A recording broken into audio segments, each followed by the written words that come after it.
হঠাৎ করে ভিডিও দেখতে দেখতে খিচুড়ি খাওয়ার মন জেগে উঠল। তাই আর দেরি না করে মাঝরাতেই লেগে পড়লাম খিচুড়ি বানানোর কাজে।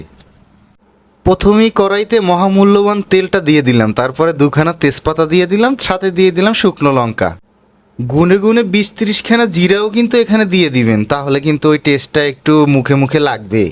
চাল আর ডালের মেলবন্ধনে এবার আমরা ছেঁকে রাখা যে চাল ডালটা ছিল সেটা আমরা এবার তেলের মধ্যে একবারে ভালোবাসায় মাখিয়ে দিলাম।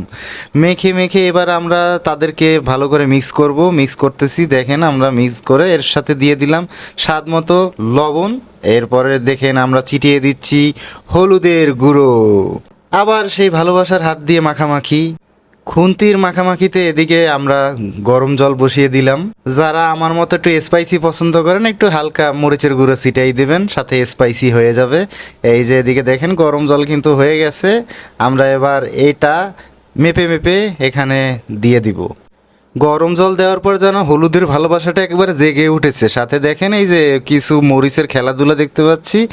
এই যে আমাদের সেই রাজকীয় মাছ ইলিশ মাছ, আর সাথে হচ্ছে পটল ভাজা, এগুলো আমরা এখন করে নিচ্ছি। আমাদের ভাজাভাজি শেষ, এবার আমাদের পরিবেশনের পালা। আমরা পরিবেশন করছি গরম গরম ইলিশ মাছ ভাজার সাথে খিচুড়ি।